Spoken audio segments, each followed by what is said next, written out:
This is A Silent War Within, the podcast dedicated to confronting the unseen mental health battles carried by our first responder and healthcare heroes. This show is about real stories, real struggles, and real ways to survive the storm and come out stronger on the other side. For too long, stigma has kept you silent.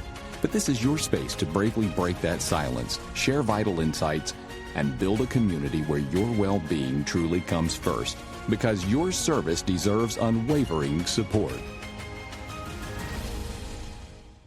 Welcome, everybody, to A Silent War Within. Today, unfortunately, we don't have a co-host. Well, I guess you can be a co-host. We'll let Michaela be the co-host. As always, you guys can find us on Instagram, Facebook, TikTok, all those places. You can also go to asilentwarwithin.com. If you need to reach out to us, we've got a few emails that you can reach out to us at. It's kevin@asilentwarwithin.com or kim@asilentwarwithin.com. You can get us that way. You can watch our content. We're getting really good feedback, really good streams on all the streaming platforms. If you will, when you stream it and you listen to it, make sure you go and leave us a review. It just lets Spotify and Apple Podcasts know to continue to push out our content to the front. So we would appreciate that. So today, we'll call her our special guest host now. Special guest is somebody who is near and dear to my heart. This is Michaela Davidson. She is like a sister-in-law to me and my wife. It's actually my wife's cousin's wife, but they grew up together more like brother and sister. So this is Michaela. She has done probably every kind of nursing that you can think of. And I wanted to have her on the show because she's just an all-around good girl, and she's got a lot to share. And so we're going to get started. So Michaela, how are you today? I'm doing well. Kevin, how are you? Good, good. Tell us about your nursing journey so far. Tell us about some of your experiences, where you come from, where you're at now. You don't have to give town if you don't want to, but certainly what part of the country you're in. So I'm going to give a disclaimer first. I'm no one famous. I know Kevin's had a lot of famous guests. You are not going to be able to find me on the socials, okay? I'm very private. I do not have a TikTok, so if you try to stalk me, not going to happen, okay? But my name is Michaela. I've been a nurse for 10 years. I've worked every single job in the hospital you can pretty much work. I started in Tupelo, Mississippi, and I started traveling in 2017, and then I've been all over, as you can see on my plaques here on the wall. Yeah, I've worked in Dallas, Memphis, Tennessee. I did a 5-hospital system Methodist float pool contract, so 5 different hospitals in one system, and you never know where you're going till the day before. You never know what unit you're going to till you get there. So complete flexibility. And then now I live in New Hampshire. Me and my husband moved up here for his job, and I'm working on the seacoast of New Hampshire, and I love it. Why do you love it so much? Because we miss you in Mississippi. So why do you love it so much? I do love it. I will say, and we can talk about this more later, but living in New Hampshire, the seacoast especially, is a more of a ritzy type of vibe, more than it would be like in Mississippi. And I can with certainty say that I feel like the education of people in this demographic is a little higher than the clientele I was dealing with kind of in middle Mississippi. And unfortunately, that does bleed over to healthcare. So at the hospital I'm at, most of the patients have had a good education, and educating them about healthcare and why they're in the hospital and discharge and things like that just comes a little bit easier than, back home in Mississippi and Tennessee, unfortunately. So dig into that a little bit, because I feel like that's kind of maybe not the most popular of opinions. Yeah. That we deal with a more uneducated, if you will, clientele. And I think that especially you and I, having worked in the Mississippi Delta, just because of the poverty that's there, I think that that's just comes along with the territory, the violence, the education level of the individuals that live there. So do you think that factors into how burned out we can get in healthcare? It really does. when you're dealing with a population who is resilient to a lot of things in healthcare, and they're not as well educated as some other parts of the country. I will say that people who live here most of the time don't even see the other side of the world and how they live. They're very Right. blessed here to have really good education systems. I mean, Harvard is right down the road. So, Yeah. Yeah. like less than 40 miles or 50 miles for me right now. So, it's just different. You know, when you live in Mississippi and Tennessee, the access of a lot of people to Mm-hmm. a good quality education is hard. So, and that does, like I said, bleed over into healthcare and also just getting help when they need help. You've heard the old saying, like, if a farmer calls 911 Yeah. himself, you have to go You have to like go. super fast. It's gonna be bad. Yeah. He's going to I've be dead. definitely, yeah, I've definitely had those calls that it was somebody that we knew in the community that never called, and it was not good. It was never good. But I think that part of, really part of that when you're dealing with a poverty stricken area like the South, and not all of the South, but certain areas of the South has more of this than anything else. I think it inherently makes you a little bit more judgmental. It makes you a little bit more likely to see the bad in people when that's not really the case. And I'm not sure if you guys struggle with that in the coastline of New Hampshire or seashore or whatever you called it. But certainly here, that's something that I've experienced where you get really burnt out from people. You get over peopled, as I like to call it. Yeah. And I think a lot of that goes from the type of people that you're dealing with. I always make the joke that when I worked in a large hospital here in Mississippi, I tackled more naked men and women running down the hall for mental illness than I would like to admit to. And I think that in turn goes back to, we deal with a lot of poverty. We deal with a lot of violence. We deal with a lot of mental health patients in the health system. So do you feel like it makes you judgmental, and do you have that problem in New Hampshire?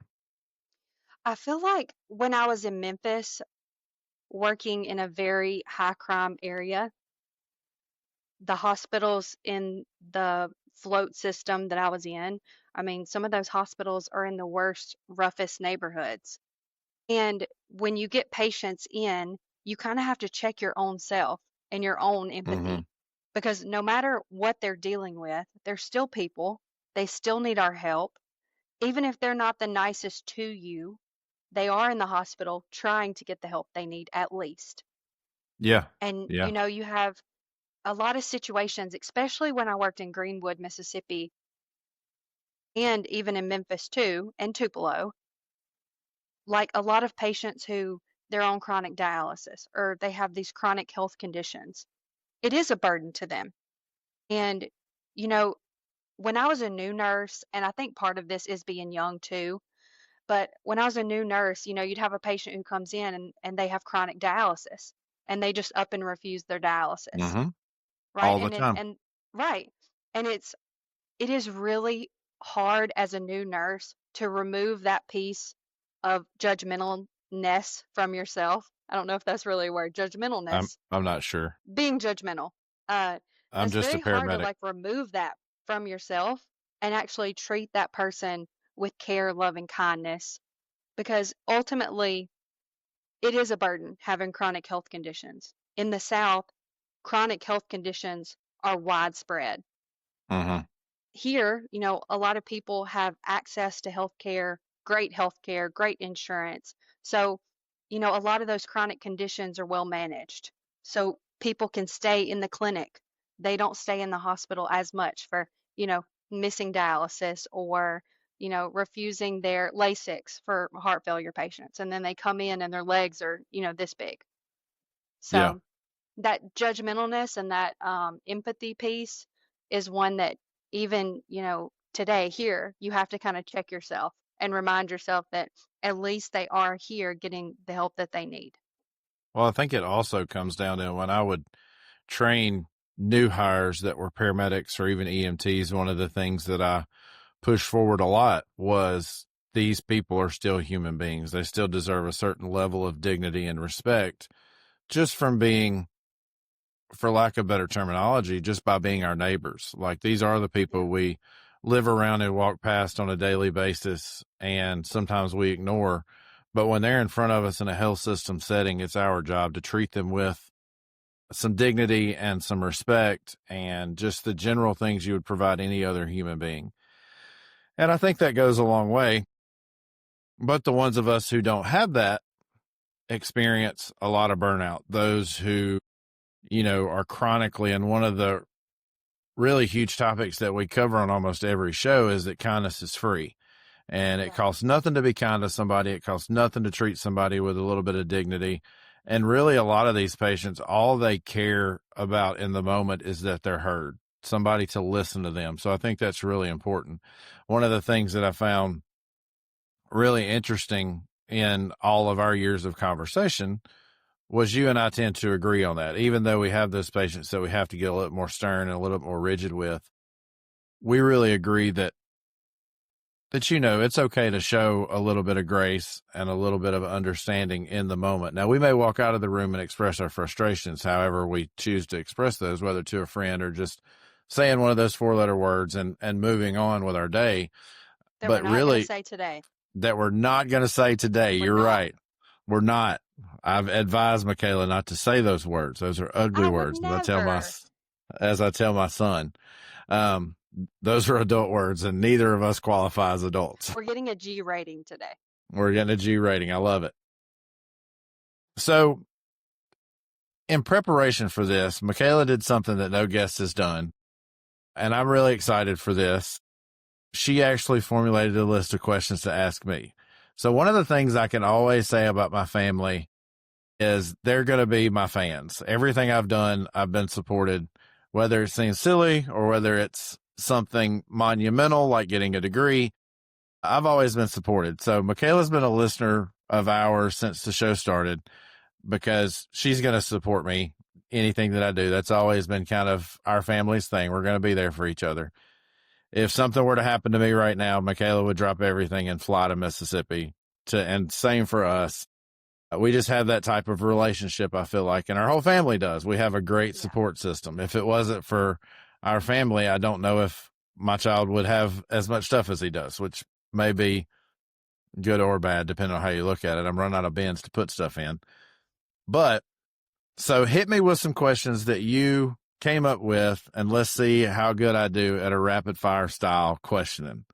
I'm ready.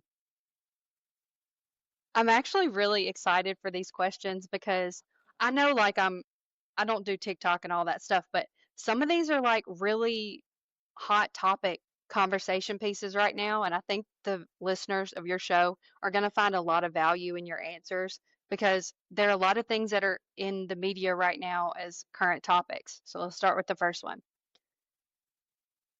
What do you feel like healthcare workers must do to start openly changing the narrative about mental health?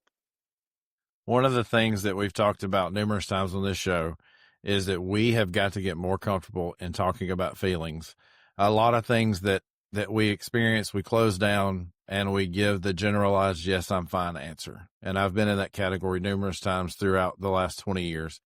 And I think once we kind of start to talk about it, you'll get more buy-in from people. So from a professional level, being a leader now, there's a lot of leadership classes that goes along with that. And one of the things that we learn is when we implement something new, buy-in typically takes 6 to 8 weeks.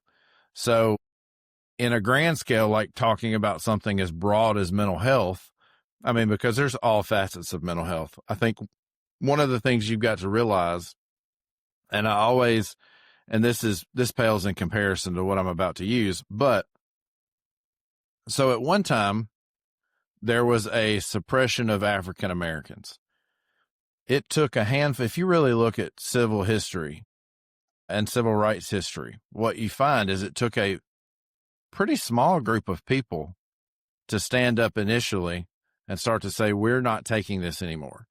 And then a movement started to happen. And I think it's the same thing here. It will take a group of a few of us to start to make this a topic that is easily discussed and something that we can discuss in meetings and in check-ins and the things that we're naturally doing because we're healthcare and we have those systems established. The more we talk about it, the more comfortable we get to talk about it. So when we are in crisis or when we are in kind of a bad spot, it's easy to come and say, I'm not doing well.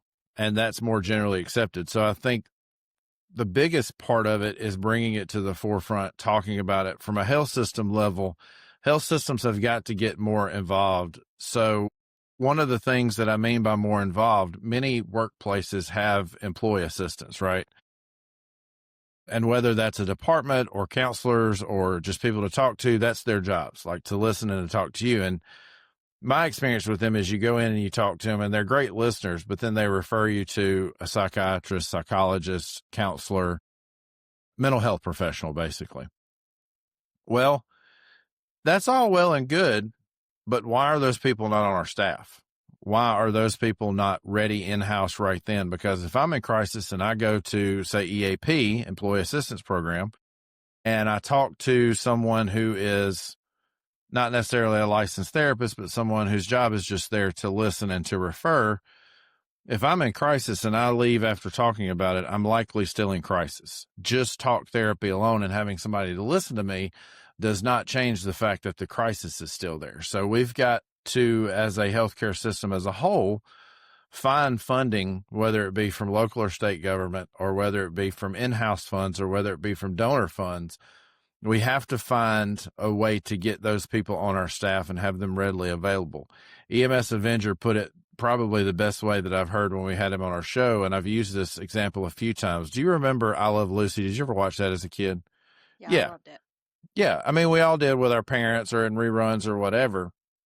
There's a scene in that where they're working in the chocolate factory and the conveyor belt's just continually running and they're trying to stuff as many chocolates in their mouth because they've gotten behind on the packaging. Right. Well, that's where we are in healthcare for the mental health system. I think that we're at a pivotal point to where if we don't do something now, we will break. And I think we're to the point where it's too late for us to even implement that now.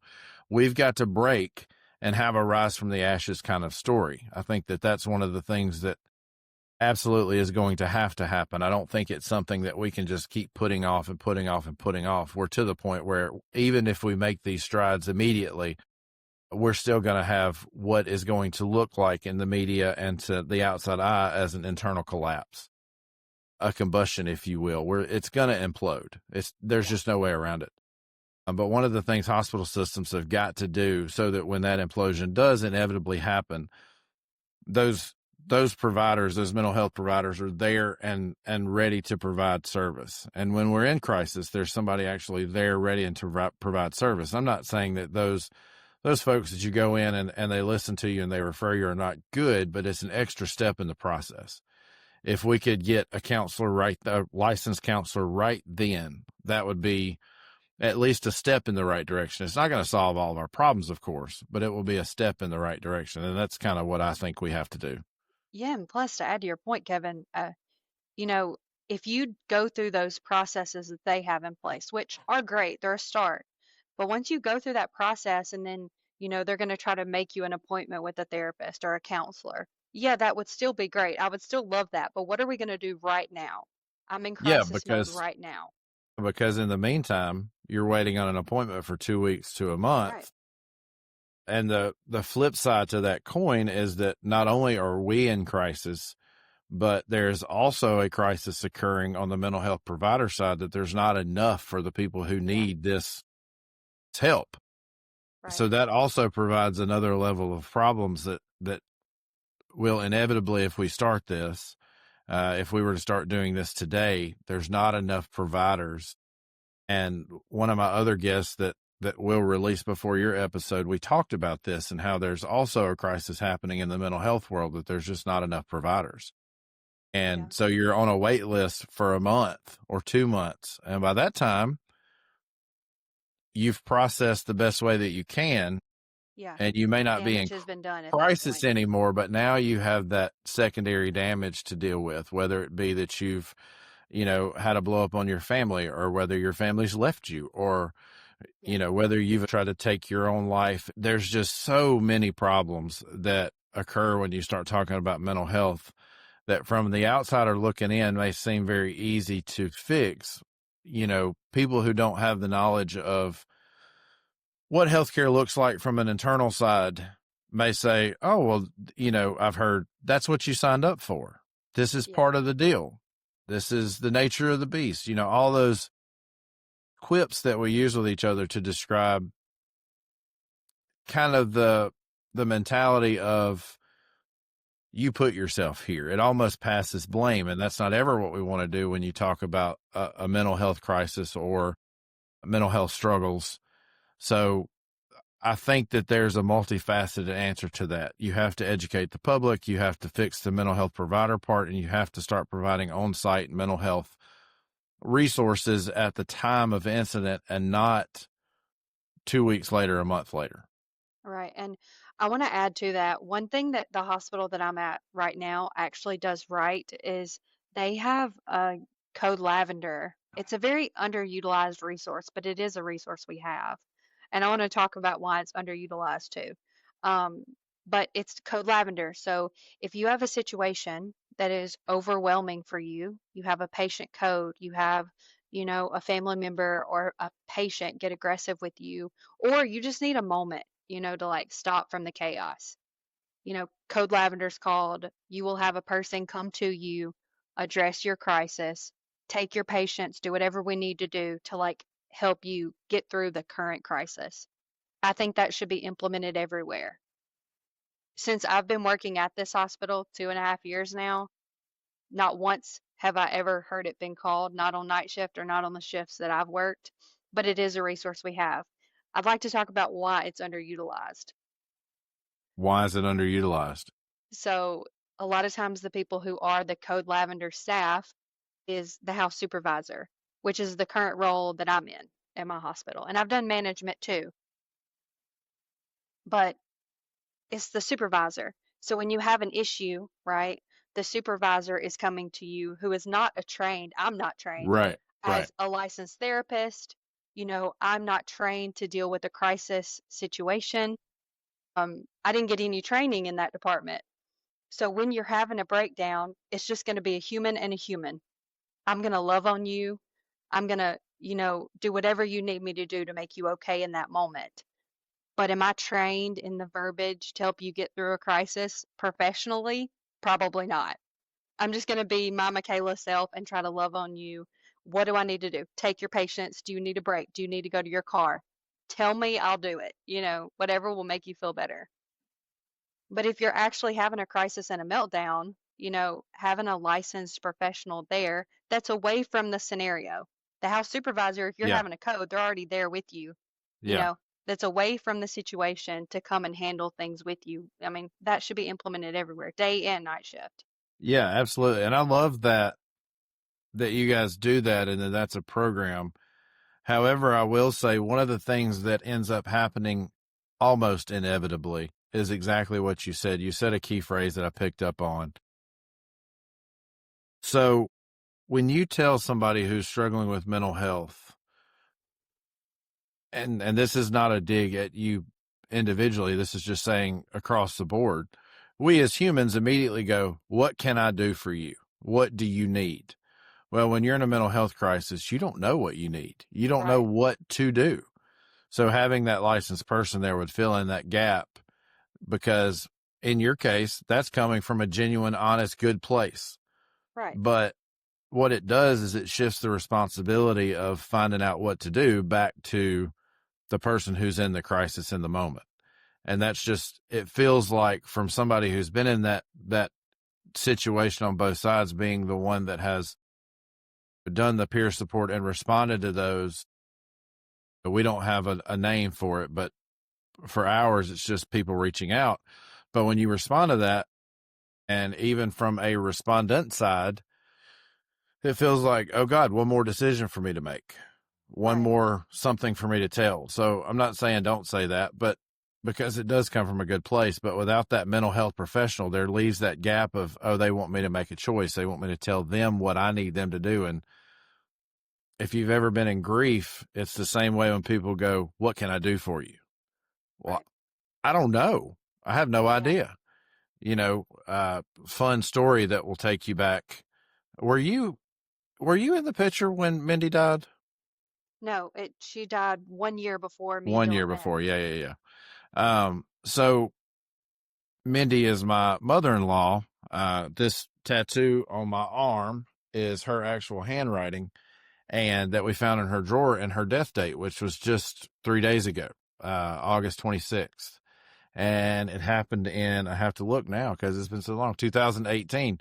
But one of the things that happened in that was you had, because Shaylee's my wife, are so well known, you had hundreds, literally hundreds of people, because we work in a large healthcare system and we know a lot of people. We've both been here for almost 10 years. And what can we do for you? I don't know. But it felt like another responsibility added to our plate. Like, all these people want to help. I don't know what to tell them to do. Like that kind of feeling. So I think that's the same. And coming from a mental health crisis myself in the past, like, there is part of that when somebody says that gives that feeling of responsibility that you just don't need. So I think, to your point, having professionals that are with that Code Lavender team, or to even my point, to have them on staff, that fills in that gap of what am I supposed to say and do. And I'm not going to go into the training part of it because I think I know what one of your next questions are. So go ahead and ask your next question. All right. So, what classes or resources do you think hospitals should put in place that would increase the well-being for staff? So one of the things that our hospital does, and it's a national level class, it's from the federal government, but it's called a mental health first aid provider. And this is one of the classes that got me started down this road of having a passion for mental health. And it is an excellent class for somebody who wants to be peer support, know what to say in the time of crisis, how to deal with people, like that kind of. So I think that whether it's that or whether it's something else that's put together, for me and my line of work, I went and took the mental health resource officer, and it's geared toward EMS more so than anything else, EMS and public service. So that was my two classes that I initially like really dug in and started to get my feet wet and started to research more on my own. But I think one of the things that is more appropriate and more feasible for people to do, those classes are very easy to get and take. You can do those right now if you wanted to. Again, those are mental health first aid and mental health resource officer. For EMS, fire, police, man, mental health resource officer is a great way of recognizing, because it really is geared towards somebody who's going to be in a response style role. So if somebody's in crisis or if somebody has a bad call or a bad patient, those are the people you want going, because those are trained. And we've trained, I think, our numbers up to 20 or 30 people so far, because once you get your mental health resource officer, it's actually a resiliency officer, but I always replace the word for whatever reason in my mind. But mental health resiliency officer, once you get that training, you're the response style person. So if you're in a peer support group like ours, if somebody calls and has something going on, they have someone assigned to them that then goes to their side, reaches out to them, whatever the right way of communication should be at that moment. And it teaches you about things. Oh, there's your dog. I heard her. Poor Annie. Sweet Annie. Yeah, sweet Annie. It teaches you about the way to respond to people. It teaches you about, when someone's in crisis, how to recognize their zones from thriving all the way to crisis, kind of crisis intervention type of space. It teaches you how to deal with those conversations. It teaches you how to respond appropriately without putting anybody in a situation where they feel attacked or feel threatened or feel overwhelmed. It doesn't add to their crisis. So I think those are two great classes. One of the other things that I have seen done, and I've talked about this, I went to a mental health conference in Iowa 2 years ago, Des Moines, Iowa. And it was fantastic. But one of the things that helped me the most through that conference is the type of, what is it called? Panel interviews. There you go. I had to find the word in my brain. Panel There, interviews? it wasn't interviews for us. It was interviews from people that were respected, revered, people who do the same job as you. And they're sitting on stage and they're talking about all of their worst days, and they're having a conversation just like you and I are having.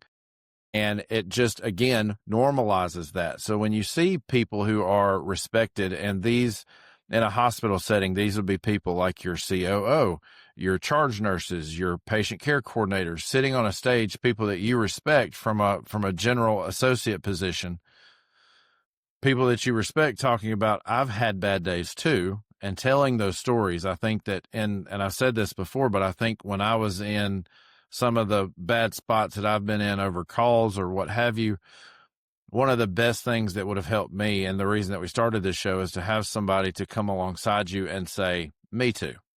I've been there. Yeah. That is the best feeling, to have somebody, because when you're in the moment, it feels very lonely, because your mind starts to play tricks and talk to you the way that it typically does, and say, you're the only person that feels like this. There's nobody on the planet that's experiencing what you're experiencing. There's nobody that can relate. And there's hundreds of thousands of people that can relate. Most people in our line of work can relate, because we've had a bad day. We've seen a kid die. We've seen all these horrible things. We've seen these tragedies. We've heard the sound of a mother scream after they've lost their child.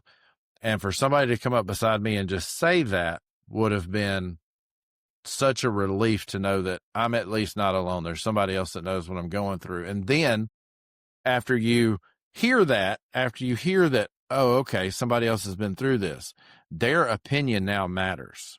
Their words now matter. Their words have validity to them and weight to them when they speak to you. You're like, oh, you've been through this, so you can know where I'm coming from. You can know what I'm feeling. So I think, really, again, going back to the first question, this is just a way to make it more open and honest. But to see leaders sit on a stage and go, I've struggled. One of the greatest things about my leader now is that when he first came in, he put that all out on the table when he starts looking at like what our company does, what, because he was new. He had never been in this particular system.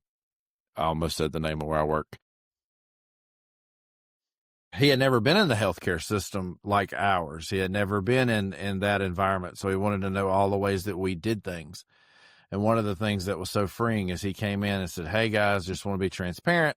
I see a counselor. I've seen counselors, I've been through this therapy and that therapy because of years of bad traumatic calls. These are some of them.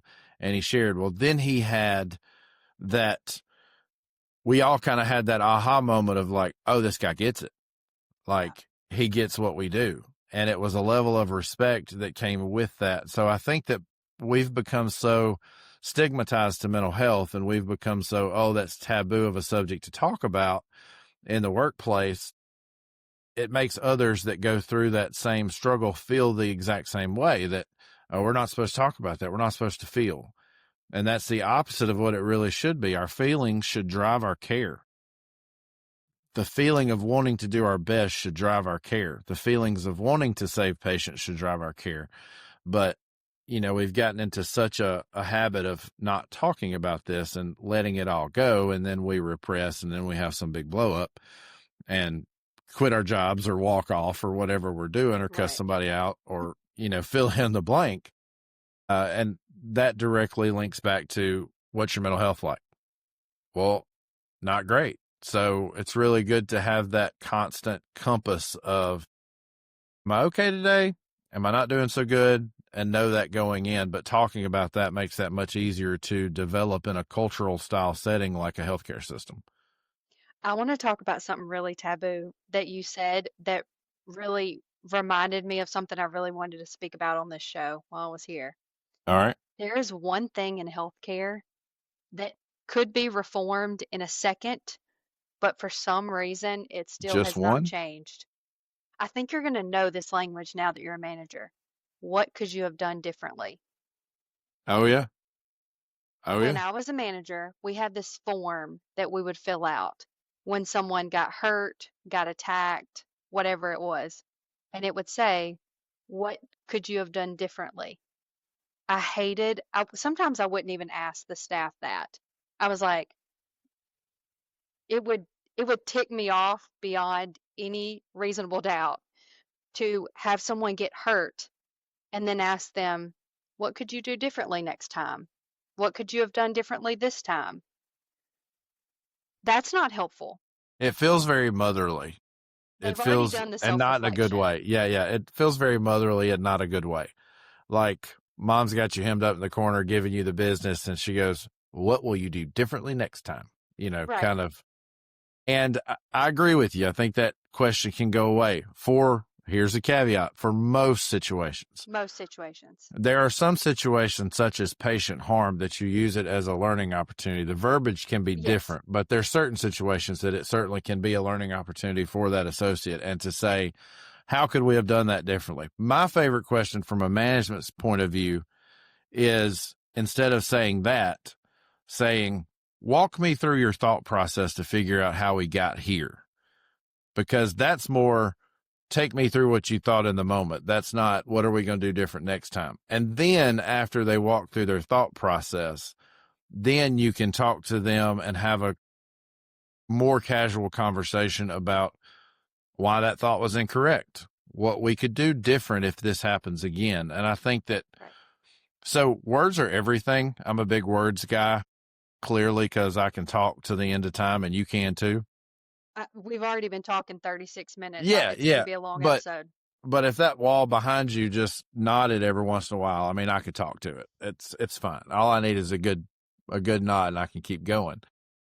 Michaela and I have always had very long, drawn out conversations. The family deep knows conversations. Deep conversations, really deep conversations. One of the first times that I can remember meeting you at your apartment in Tupelo, we just sat down and immediate, like, could talk to this girl forever. And we've had our Remember when we were talking that one time and we said, was it me and you are alike, or is it me and Shaylee? And Dylan and Shaylee are alike, right? No, it's me and you. Me and you. Yeah, that's what I thought. It was me and you. And then Shaylee and Dylan are alike. Because me and you are both fiery and talkers, and when our fire gets big opinions, big feelings, all those things. And we've had the opposite of those deep conversations. We've been across kitchens yelling at each other. So me and Michaela, we always agree on one thing. Me and you both, and Shaylee too, she's a nurse, but we're very passionate about healthcare and reform in healthcare, which I think is one reason I love your podcast. And I'm totally 100% behind it, because these conversations need to happen. And I'm really excited to be in a generation of nurses that we're going to see some of that reform. Oh, we're absolutely going to see changes in healthcare. I think we're going to see changes in healthcare, not just because we all push for it, but I also think that we're going to see changes in healthcare because even though the generation behind us gets a lot of slack for kind of being lazy, our generation, the generations who are now reaching 30s and 40s are generations that typically, once we get behind something, we're not going to quit until we make it happen. Right.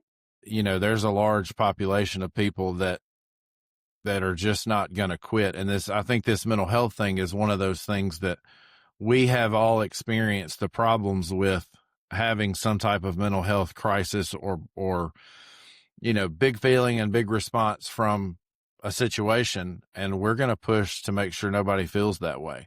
So I think that these kind of conversations you and I are having are valid and needed, and it only goes to break that stigma of mental health that we've developed over the last probably 10, 15 years, because I remember when the mental health thing really got a big push in EMS, and it was railed against. I'm talking about people did not want that, did not want to talk about that. All the mental health, like the Code Greens, the AT&T FirstNets, that does a lot with mental health. And I've mentioned them before because they're the two biggest players in the game when you talk about funding and getting things started. But when they started, man, they had an uphill climb just to get to where they are now. And those then 25-year-olds pushed and pushed and pushed.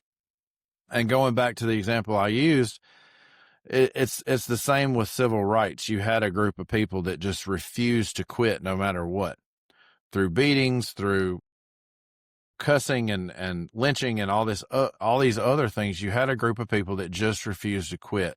And that's the key to make anything work. You just refuse to quit. I have a phrase somewhere here on one of my plaques or something in my office that says everything is figure outable. If you just take that mentality that everything can be figured out and we all work together, I know that's some kumbaya stuff, but if we all piece ourselves together and figure out a way to fix it, it will get fixed. We'll see that change. I believe that. And plus, to add to what you said, it is super easy to fight for something when you know what you're fighting for is right. Yeah, and And this is right.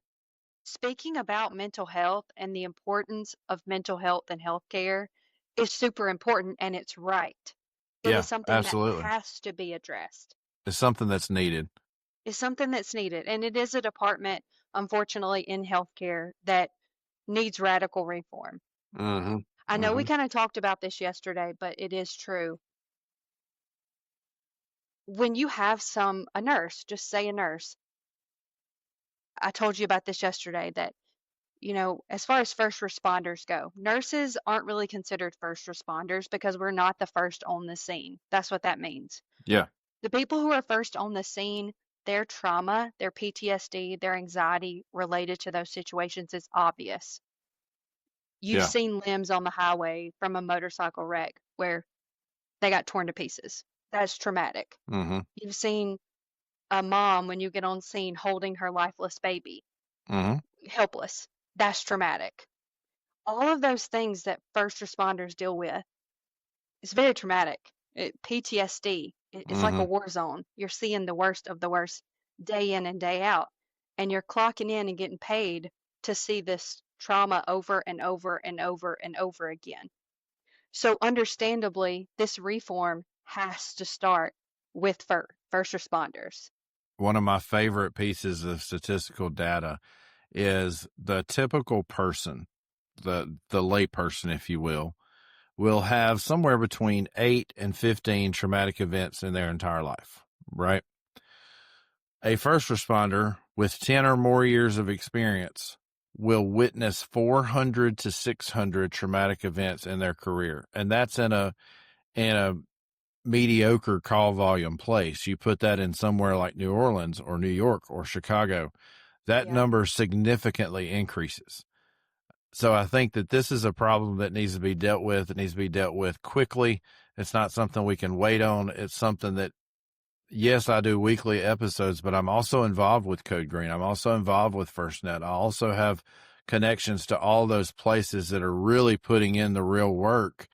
And like I said before, this is an outlet, and sure, this is a way to bring awareness, but this is not real work. We enjoy this. I'm talking about the guys that are boots on the ground and doing the real work. And yes, I've instituted a peer support program that changed the culture of where I work. And it's gotten to where people just naturally call and check on each other, which was not something that was done before. Like, people realize that everybody's got feelings and that they need to be checked on. And when there's something traumatic that sounds traumatic, it typically usually is to the provider that does it. So, I have a friend, Sasha, that it breaks my heart, but at the same time, it does really make me really happy that I have such supportive nursing friends. Every time she has a traumatic experience or a patient die or, a code in the hospital, she always texts me and tells me that she loves me. And she just like wants to check in on the people that she loves because, life is so fragile and, we yeah, take it so for granted. And so just checking in on the people that you love and that you care about and, having your tribe. And I feel like it's really important as, a person in healthcare. Healthcare, I was going to talk about this too, about like first responders, but like first responders, that trauma is obvious. It's obvious why you have trauma, anxiety, depression. But in the hospital setting, it is like a constant state of anxiety. When you're a paramedic, you may have this up and then a down and then a up and then a down between calls. It's like, oh, I'm chilling in between calls or whatever, and then on to the next trauma. And then, but in the hospital system, some days it can feel like there's this never ending just Mm-hmm. line of anxiety you have, whether it's a bad shift, a bad week, you're short staffed, whatever it may be. Yep, that's right. And one of the things that I like to point out is when we say first responders, typically people gravitate toward police, fire, EMS. That's usually the three big groups. But one of the groups that we don't think about often enough, and I have gotten to experience this over the last couple of years of being a dispatcher, is the dispatchers, because there's something to be said about knowing what to do and knowing how to react to what's going on with a patient, and then being put behind a phone where there is a very helpless feeling that you can't get rid of. And especially 911 dispatchers, those guys are rock stars, because they hear something traumatic or bad, they have to have the wherewithal to flip to a book, know exactly what to tell the caller, go through all this process, get the resources out. Like, it's a very heavy job. And we're interviewing one of the more TikTok famous dispatchers soon, and I'm very excited about that interview because she's going to have a viewpoint that we've not had on the show. Just like you're technically our first nurse to have on the show. You have a viewpoint that is not where I come from. Sure, I see it from my wife's standpoint because she's a nurse, and I hear some of her opinions about burnout and the load that she carries, and she's in management too. So it really elevates when you get into management. It goes beyond patient care, and it goes into a level of stress and anxiety about dealing with the people that are put in your charge. Mm-hmm. And that's a whole nother piece of mental health that is not actively discussed enough, how leaders deal with mental health problems too, because it is a stress to have your decisions directly affect people's lives. Yeah. There was just recently, we had to, from a corporate level, they decided to consolidate resources. And in layman's terms, that means somebody's going to lose their job. And that's just how it is. So it's very hard to have to deliver that news and deliver those compensation packets and things like that. It was very much a trying time to be in leadership because that decision wasn't mine to make. However, I was the executor of said decision, and that was very heavy and very hard. So I think that there's those two distinct groups of leadership and dispatch that we don't have enough resources there for. We don't put enough focus on those two groups, but they have mental health struggles too. Everybody loves to hate's a strong word, but dislike their leader. That's easy. Or talk crap about them. And that's an easy thing, but I've been on the flip side of that too. Yeah, I have too. I mean, I literally loathed, and I wish Kim was on here because we could talk about it, but we just loathed one of our leaders, and every time something would happen, it was his fault. You're angry, you're mad, you're frustrated, you're overwhelmed by the decisions that they make and how off kilter they were. Some of the decisions were so far-fetched.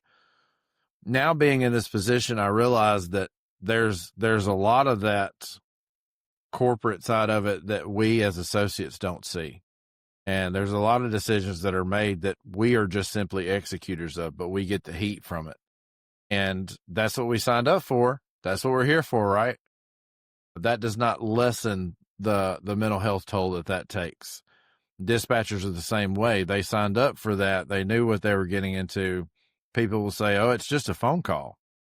And for me, who has been out in the field for the last 10 years prior to coming into a dispatcher role, that's easy for you to say, but when you take away that patient care side and implement it's just a phone call, that was a different level of stress that I had not had before. So it's very much a different job. It's very different. Nurses are starting to have, and have had for longer than first responders, I feel like, have had sort of a push for mental health, but it's coming more and more so to the forefront that, these nurses stay in fight or flight mode for 12 hours a day, and then they can't turn it off when they go home. Yeah. This might be a problem. And I don't think... When I get home, I'm talked and cared out. Yeah, absolutely. When you talk to the salty paramedic, I loved his episode, by the way. He's so awesome. I love all of his stuff. I liked him too. Um, He's a good guy.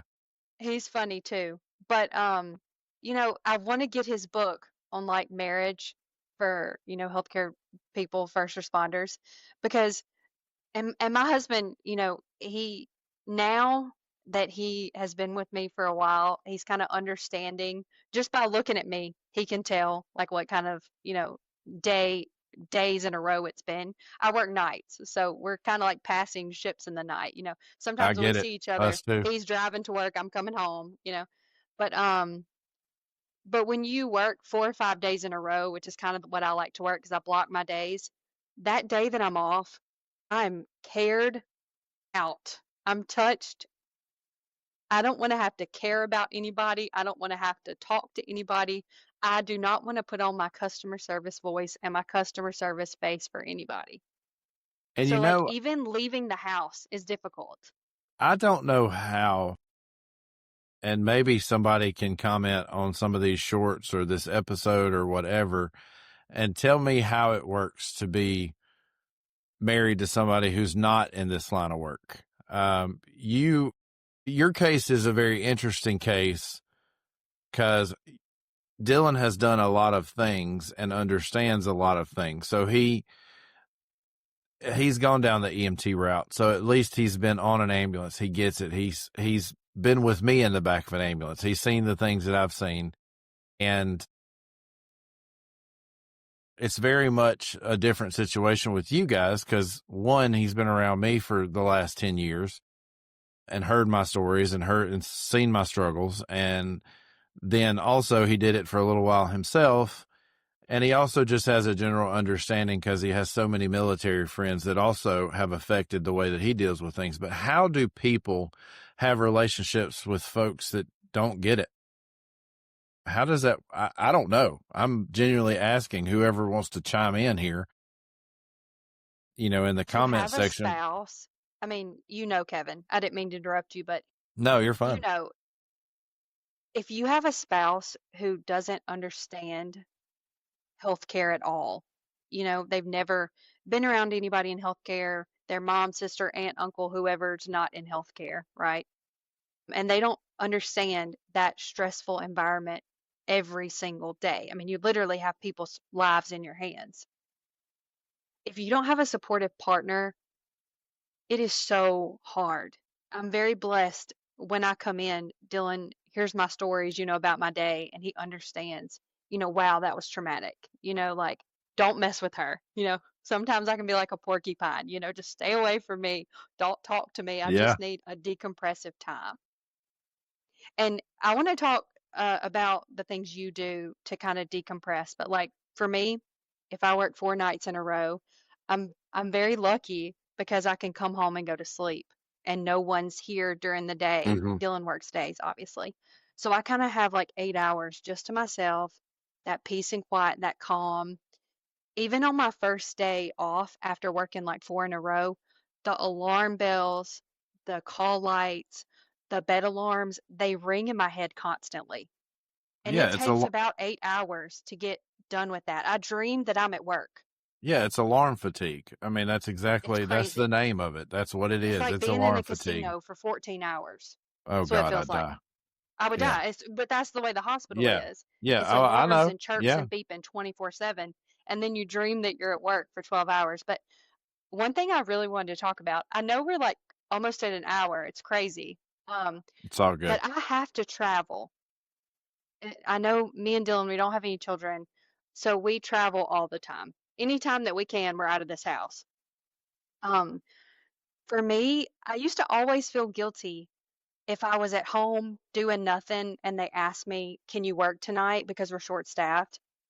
I would feel personally guilty that I didn't get up off the couch and go into work because I knew they were going to be short-staffed. My friends were at work and they were going to be short. They say you grow out of that the longer you're a nurse. You do, but it's because inside your heart has hardened to that type of stressful working environment, and you're a protector of your own peace. And I think that that's one of the keys that I'm still having to learn. So my counselor, every time I go see her, will say, "What have you done for you?" Because if you're like me, and you guys are a little different, but if you're like me, I have a lot of hats that I wear. So I'm a ministry school student. I'm an avid Christ follower and churchgoer and involved in all those things. So I wear that hat. I'm a leader. Sometimes I have to jump back into the paramedic role and be a paramedic. I'm a daddy. I'm a husband, and those things come first. But I wear all these hats and they interchange so often that sometimes I have to take a step back and go, what have I done for me? One of the things that I found that has been extremely helpful, other than my nicotine, caffeine, and Visine addictions. And yes, the Visine is an addiction. My eyes dried. I don't know. Maybe it's all the caffeine. One of the things that I've found so helpful is before I leave here every day, I will turn the lights off. And this sounds so silly. I will turn the lights off and just sit here and reflect on the day that I've had, what decisions I've made, what I need to do that did not get done, and forgiving myself for that shortcoming and going, that's okay. The other thing that I do that I've talked about on numerous episodes is in my shower, there is a mirror that hangs right below the shower head, like just a small mirror where all you can see is your face. Don't be nasty. I saw your face. Stop. My brain. You said this was mechanisms, dirty thoughts. This was a G show. We said that from the start, and here you go making faces. I didn't even say anything. You didn't have to. I saw your face, and she doesn't hide her face good anyway. Come on. Yeah, don't stop. Anyway, one of the things that I have to do to myself intentionally is to self-talk, and I talk about how healthy it is to self-talk, because naturally your brain talks for you a little bit, and when you fail, it's going to tell you, oh, you failure. You can call it Satan, you can call it whatever you want, but your brain's going to do some self-talking, regardless of who that's motivated by. And I have to intentionally say, you're a good dad, you're a good husband, and you're a good leader, or you're a good boss, because those are the things that I internally struggle with the most. I want to be the best dad. I want to be the best husband. And that, just those two things alone for some men can be extremely exhausting. And you can just be worn down and tired from just those two hats. But you add all the others to it that we naturally have to do. You add the leader, you add or for some folks that maybe I want to be a good paramedic, and that used to be mine. I want to be a good nurse. I want to be all these things. And then at the end of the day, you look back and there's no on fire burning evidence that you did that. So naturally, as humans, we want this big aha behind us every time.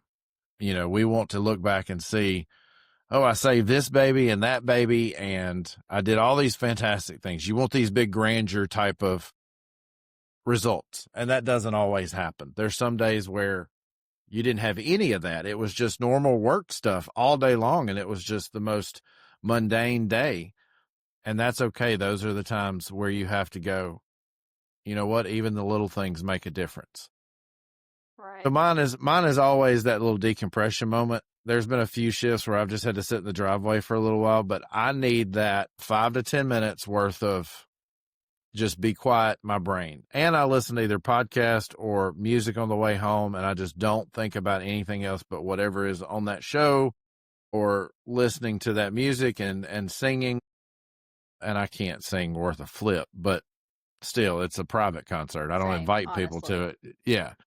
But I think I hit my desk. It did make a joyful noise. I want to remind you. It did. And I'm very joyous with my noises, for sure.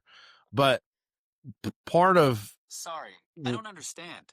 I don't want you to understand. Anyway, Watch is trying to talk. I got fat hands, so every time I move my hand like this, it knocks the butt. Anyway, I think one of the most important things is, one, that self-talk, and to two, give yourself space to feel and to have a minute with yourself.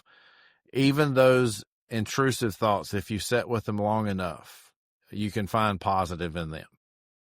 Even those intrusive thoughts, you sit there and go, you know what? Maybe I didn't do that as well. So how can I make sure that doesn't happen again? And you start to work through that. And Kim talks about dark humor Yeah. And it's so funny. So I interviewed a licensed therapist last week that will come out the episode before I'm so yours. excited. And she is 100% data driven. Like all of her stuff is very, very data analytics, and the things she talks about is very, very educated, more educated than this conversation will ever be. Right. But she's very educated, very smart, beautiful, talented young lady, and she's going to do great things. She's dedicated her whole career to, first responders and healthcare, and that's what she wants. That's the only patient she wants to deal with because she just loves it so much. And she talked about dark humor, and it was such a good episode because the data says dark humor is actually a licensed therapist kind of coping mechanism. Like that is something they say is a normal coping mechanism for us. So you and I are good. That's great for me. Yeah, you and I are good. There's only one person at work, and if when this episode comes out, they'll know exactly who they are because I joke about it with them all the time. There's only one person at my job whose humor is darker than mine. And whenever I'm feeling like a really terrible nurse for the humor that I have, I can always go to this person and they just remind me that their dark humor is worse than mine. And it makes me feel good that I'm not the darkest Yeah. of the dark hearts. I mean, dark humor is something we use to cope with things. It's something we use to get a laugh. And the reason that it works, this was the interesting part. The reason that it works so well is not because of what we're saying. It's because of the natural laughter that it brings. And that old adage that laughter is the best medicine is really true. It releases the endorphins that make you feel happier. So when we use dark humor and we get tickled at ourselves, as we often do, and we have that little chuckle, it is releasing the happy hormone that tells our bodies you're happy. So yeah, it's a clinically proven thing that actually works to have dark humor. So I can't wait for And Kim that's to why hear you should this one so always she'll share it feel. with your coworkers. But there's always, I know this is just funny, but there's always that one nurse or There's that always one one. LNA who's like so like innocent and like whatever that they're like clutching their pearls, It's always the new grads, the poor new Always. grads. And we love our new grads, but you Always. guys have not developed the dark humor yet.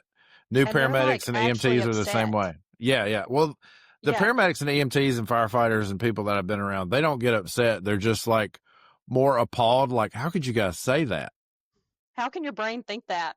Yeah. How can your brain think that? And then as time goes by, They get there's one that works here with us that I trained him his very first day as an EMT.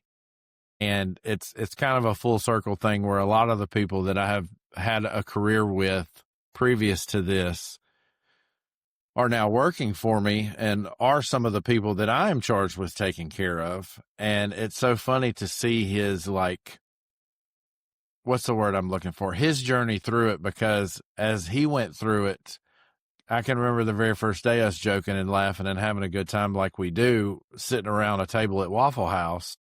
And he's just like, oh my gosh, you guys are horrible. Like that's what he was thinking.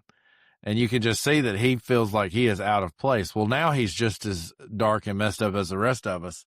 And it changes you. It does. And this is what I said you. every single episode. The things we see and the things we do chemically change the makeup of our brain. It does. And there are studies out there that just reinforce that over and over and over again. Do you know one thing that I've had to being married? Obviously, it's my first marriage, my only marriage. Do you know one thing that I found really difficult? What? I know you're going to say, but Shaylee's different 'cause she's a nurse. But one thing that I find really difficult is the things that people think in their head when they come to the emergency room. Like, Dylan knows this. We're not going to the emergency room unless we're already dead. Oh, yeah. It's like the people come in that, think something is an emergency, right? And it's completely not. It's not. And like, why didn't you go to urgent care? And then, like, when I've had to go to the ER for, perfect example, last year, not this year, but last year at my son's birthday, he gets to like crying and wailing, and I can push on his lower abdomen and he's got rebound tenderness. And I'm like, oh, this is like 100% appendicitis, like just new. And we drive to the ER. He's screaming at the top of his lungs. I mean, poor baby was just in pain.